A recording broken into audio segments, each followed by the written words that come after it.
या गोल्डन कलरवर तळलेल्या पुऱ्या पहा. कोणाचा तरी विश्वास बसेल की या पुऱ्या मी गव्हाच्या पिठापासून बनवलेल्या आहेत. अगदी बोटाने सुद्धा तोडता येतात आणि ओठाने चावता येतील इतक्या या सॉफ्ट आणि खुसखुशीत अशा पुऱ्या झालेल्या आहेत. बरं, या पुऱ्या अजिबात जाड नाहीयेत लाटलेल्या, तरीही अगदी सगळ्या पुऱ्या छान टमाटम अशा फुगलेल्या आहेत. आणि मोडताना तुम्ही बघाल की या किती खुसखुशीत अलगद तोडल्या जात आहेत, अशा खुसखुशीत सॉफ्ट झालेल्या आहेत. आणि त्यासाठीच हे पुरीचं जे पीठ आहे ना, ते सोप्या पद्धतीने परंतु एक सिक्रेट पदार्थ वापरून मी भिजवणार आहे. तर तुम्ही सुद्धा या गुढीपाडव्याला अशाच पुऱ्या बनवण्यासाठी हा व्हिडिओ स्किप न करता शेवटपर्यंत नक्की बघा. आणि हो, मी आहे ना या पुऱ्या अशा पुऱ्या कायमच आठवड्यातून 1-2 वेळा बनवत असते, कारण आमच्याकडे अशा पुऱ्या आहेत ना चातून खायला जास्त आवडतात.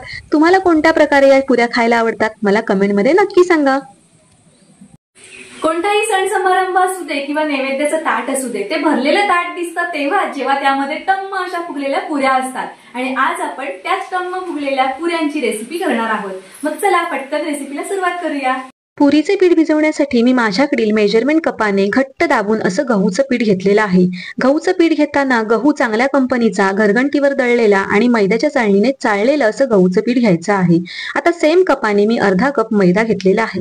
जर तुम्हाला मैदा अजिबातच चालत नसेल तर तुम्ही मैदा स्किप करू शकता, परंतु मैद्यामुळे आपल्या पुऱ्या आहेत ना त्यांना छान रंग येतो, सॉफ्ट खुसखुशीत सुद्धा होतात. त्यामुळे आता इथे मी बारीक 0 नंबरचा पाव कप रवा घेतलेला आहे. जर तुमच्याकडे शिऱ्याचा जाड रवा असेल तर तो मिक्सर मधून फिरून तुम्ही घेऊ शकता, परंतु बारीकच घ्यायचा आहे. पाव कप मी इथे बेसन सुद्धा घेतलेला आहे. बेसनामुळे पुरीला छान कलर येतो, खुसखुशीत छान पुरी बनते. आता कांदे पोहे खायच्या चमच्याने जर तुम्ही मोजाल तर बरोबर 4 चमचे मैदा आणि 4 चमचे रवा आहे. पाव चमचा मीठ घातलेला आहे आणि सिक्रेट पदार्थ म्हणजे मी इथे साखर वापरलेली आहे. तर आचारी सुद्धा आहे, ते जेव्हा लग्न कार्यामध्ये पुऱ्या बनवतात ना तेव्हा त्या पिठामध्ये साखर घालतात. साखरेमुळे आहे ना या पुऱ्यांना छान रंग येतो, छान खुसखुशीत आणि थोडी हलकी जाळी पडलेल्या पुऱ्या दिसतात. तुम्ही तेलाचं मेजरमेंट घेताना कांदे पोहे खायच्या चमच्याने सुद्धा 2 चमचे मोजून घेऊ शकता, पण माझ्याकडे मेजरमेंट कप मधील सेट मधील हा चमचा आहे त्याने मी 2 चमचे तेल घेतलेलं आहे. आता या पिठामध्ये आपल्याला खुसखुशीत बनण्यासाठी तेलाचं मोहन घालायचं आहे. तेल कडकडीत तापून घेतलं, थोडासा रवा भरभरून घेतला, असा छान रवा फुलला की लगेचच याच्यामध्ये आपण मोहन घालून घ्यायचं आहे आणि चमच्याने थोडंसं मिक्स करून घ्यायचं आहे. आता आपण हे जे तेल आहे, मोहन घातलेलं आहे, ते हाताने छान असं सगळे पिठाला छान चोळून घ्यायचं आहे. यामुळे आपल्या पुऱ्या आहेत ना त्या जास्त छान खुसखुशीत बनतात. आता आपण ज्या मेजरमेंट कपाने पीठ मोजून घेतलेलं आहे त्यानेच मी इथे 1 कप पाणी घेतलेलं आहे. मात्र पुरीचं पीठ भिजवताना पाणी भसकन ओतायचं नाहीये, तर थोडं थोडं करून पाणी ओतायचं आहे. आणि हे बघा अशा पद्धतीने एकदम घट्ट दाबून दाबून असा या कणकेचा गोळा आपण मळून घ्यायचा आहे.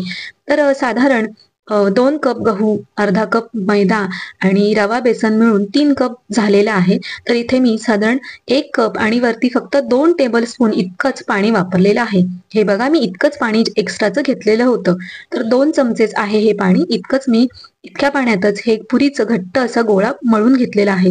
परंतु हे जे पीठ आहे पुरीचं ते आपण कमी पाण्यामध्ये भिजवायचं आहे, परंतु रगडून रगडून छान असं सॉफ्ट करायचं आहे. हे बघा अशा पद्धतीने.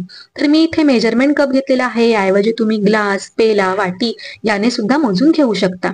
हे बघा एकदम घट्ट असा हा गोळा मळून घेतलेला आहे.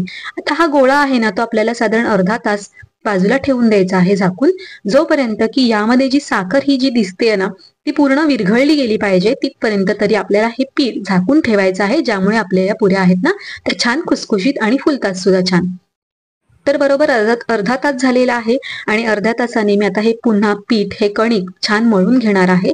जर तुम्हाला सगळा स्वयंपाक बनवायचा असेल ना तर सगळ्यात आधी पुरीचं पीठ भिजवून ठेवायचं आहे आणि नंतर बाकीचे पदार्थ बनवायला सुरुवात करायची आहे. आणि शेवटी मग पुऱ्या तळून घ्यायच्या आहेत, ज्यामुळे ह्या पुऱ्या छान फुलतात सुद्धा आणि सॉफ्ट सुद्धा बनतात. आता सगळ्यात आधी हे जे पीठ आहे ना ते मी छान मळून घेतलं आणि त्याचे साधारण असे पेढ्या एवढे गोळे करून घेतलेले आहेत. म्हणजे पूर्ण चपाती लाटून, मोठी पोळी लाटून त्याने मग त्या एका साच्याने, झाकणाने छाप काढण्यापेक्षा अशा या पुऱ्या बनवल्या ना की त्या सोप्या पडतात, झटपट बनतात आणि वेळही आपला कमी होत जातो यामध्ये. तर मी असे छान म्हणजे एखाद्या छोट्या पेढ्या एवढे मी गोळे करून घेतलेले आहेत सगळे. तर हे गोळे आहेत ना ते पिठाचे एकत्र मी एकदम करून घेतलेले आहेत. आणि मी नेहमीच पुऱ्या बनवल्या ना की थोडंसं पीठ कायमच राखून ठेवते आणि सकाळी मॉर्निंगला नाश्त्यासाठी चहासोबत या पुऱ्या नेहमीच बनवते. आता हे पिठाचे जे गोळे आहेत ना ते सुद्धा झाकून ठेवायचे आहेत.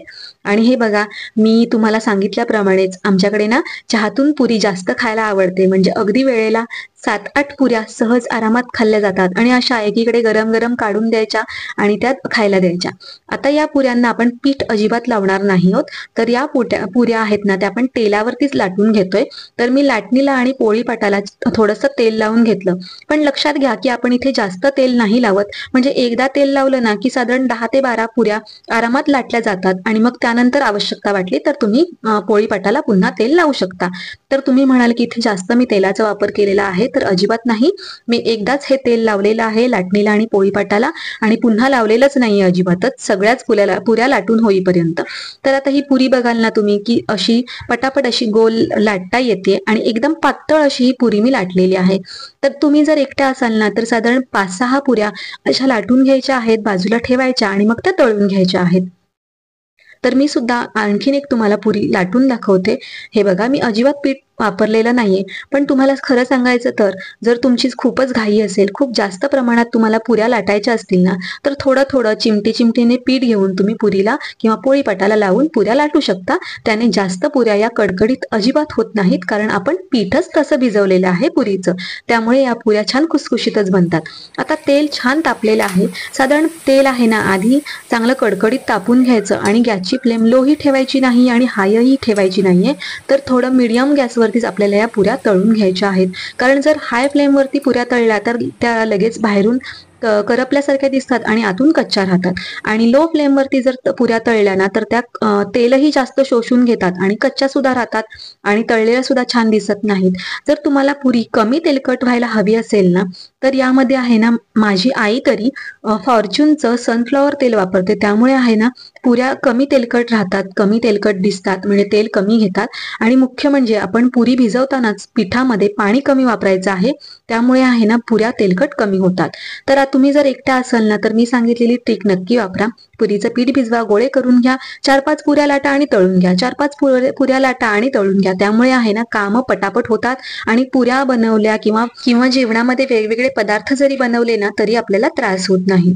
तर ह्या सगळ्या पुऱ्या मी आता अशाच बनवून घेते.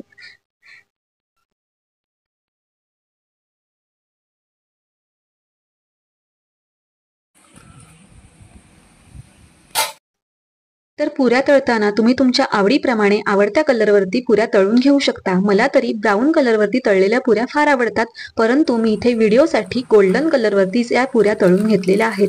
आणि या एवढ्या खुसखुशीत आहेत ना, हे बघा अगदी मी अलगत मोडतीये तरीही या पुऱ्या मस्त अशा अलगत तुटल्या जात आहेत. एवढ्या सॉफ्ट आणि खुसखुशीत अशा या पुऱ्या बनलेल्या आहेत. तर या संपूर्ण पुऱ्या बनवून झालेल्या आहेत आणि एकूण एक सगळ्या पुऱ्या छान टुमटुमीत अशा फुगलेल्या सुद्धा आहेत. आणि हा जर व्हिडिओ तुम्हाला आवडला असेल ना तर व्हिडिओला एक लाईक नक्की करा आणि चॅनलला जर सबस्क्राईब केलं नसेल तर सबस्क्राईब सुद्धा करा आणि जास्तीत जास्त शेअर सुद्धा करा. चला तर मग पुन्हा लवकरच भेटूया. आणि हो, तुम्हाला सगळ्यांना गुढीपाडव्याच्या हार्दिक शुभेच्छा.